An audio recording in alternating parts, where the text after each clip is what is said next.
السلام علیکم ورحمۃ اللہ وبرکاتہ۔ عزیز بچوں، کلاس لینے سے قبل میں آپ کو نصیحت کرتا ہوں کہ سب سے پہلے اپنی صحت کا خیال کریں۔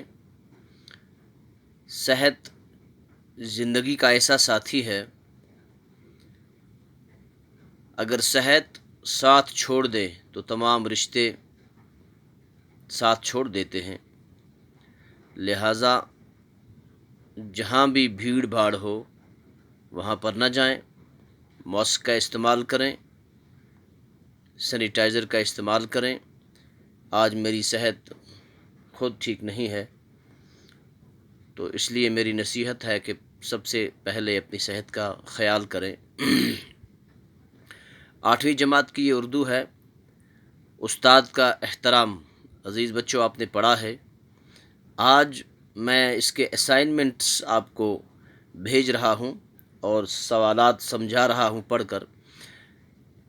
صفحہ نمبر آپ کتاب کا 28 دیکھ لیں۔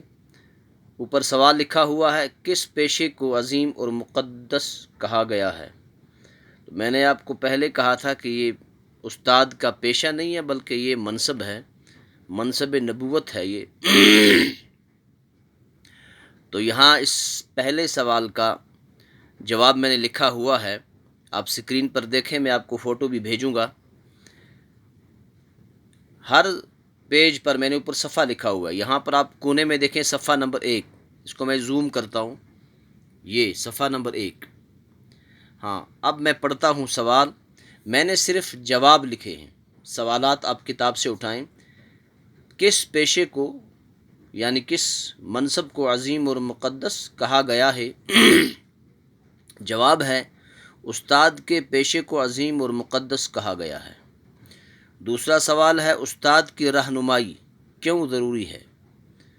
استاد ہی انسان کو بے خبری کے عالم سے نکال کر جان پہچان کی دنیا میں لاتا ہے۔ تاریک دنیا کو روشن کرنے میں استاد انتہائی اہم کردار ادا کرتا ہے۔ کوئی بھی شخص اس وقت تک دنیا کے ظاہری اور باطنی علوم سے آگاہی حاصل نہیں کر سکتا جب تک اس سے استاد کی رہنمائی حاصل نہ ہو۔ استاد انسان کی تربیت کر کے اس کی زندگی کی تمام ناہمواریوں کو دور کر کے اس کے لیے زندگی کا سفر آسان بنا دیتا ہے۔ عزیز بچوں، تیسرا سوال ہے، استاد کو سمجھنے کے لیے شاگرد کو کیا کرنا چاہیے؟ اس کا جواب ہے نیچے آپ دیکھیں۔ استاد کے تجربات اور مشاہدات سے استفادہ کرنے کے لیے ضروری ہے کہ شاگرد استاد کی باتوں کو سمجھنے کی ہر ممکن کوشش کرے۔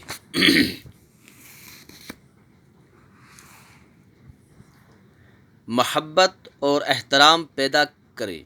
تاریخ گواہ ہے کہ عالمی سطح پر شہرت حاصل کرنے والے مفکروں مثلاً افلاطون، ارسطو، بو علی سینا، اقبال رحمۃ اللہ تعالی علیہ، غالب، شیکسپیئر، رابندر ناتھ ٹیگور، امام بخاری علیہ رحمہ اور مولانا رومی علیہ رحمہ، مولانا سید انور شاہ کشمیری علیہ رحمہ وغیرہ نے ہمیشہ اپنے اساتذہ کا دل کی گہرائیوں سے احترام کیا۔ ایسے لوگ ایک کثیر تعداد میں موجود ہیں جنہوں نے اپنے اساتذہ کے ساتھ احترام و محبت کا رشتہ قائم کر کے مشکل سے مشکل راہوں کا سفر آسانی سے طے کر کے کامیابی حاصل کی ہے۔ تو عزیز بچوں، چوتھا سوال ہے، نوشیروان نے بیٹے کے منہ پر چپت کیوں لگائی؟ آپ کو یاد ہوگا نوشیروان نے اپنے بیٹے کے منہ پہ تھپڑ کیوں لگایا؟ ہاں، آپ اس کا جواب آگے دیکھیں صفحہ نمبر 3 پر۔ اس کا جواب ہے، نوشیروان نے ایک بار اپنے فرزند کو تعلیم و تربیت کے لیے ایک استاد کے پاس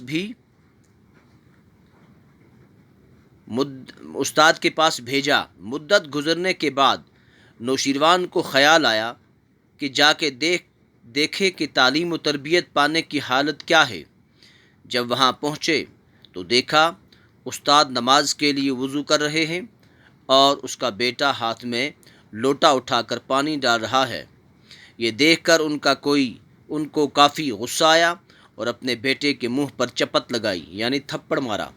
استاد حیران ہوا کہ شاید اس کے باپ کو اپنے بیٹے کے اس فعل پر غصہ آیا، مگر حقیقت یہ تھی کہ والد کو اس بات پر غصہ آیا کہ استاد کیوں خود پاؤں دھو رہا ہے۔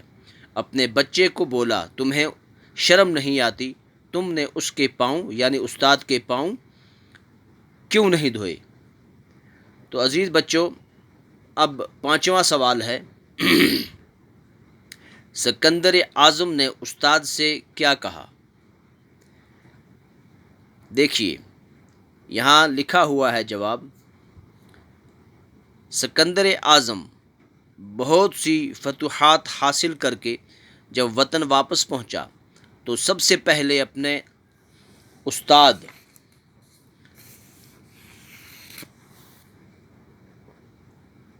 آپ دیکھیں اوپر صفحہ نمبر 4، استاد ارسطو سے ملنے کا ارادہ کیا۔ جب وہ مکان میں داخل ہوا تو ارسطو صحن میں بیٹھا مزے سے دھوپ سینک رہا تھا۔ سکندر اعظم اس کے سامنے کھڑا ہو گیا اور بڑے فخریہ انداز میں بولا، مانگیے استاد محترم، کیا مانگتے ہو؟ میں اب دنیا کی ہر چیز آپ کے قدموں میں لا کر رکھ دوں گا۔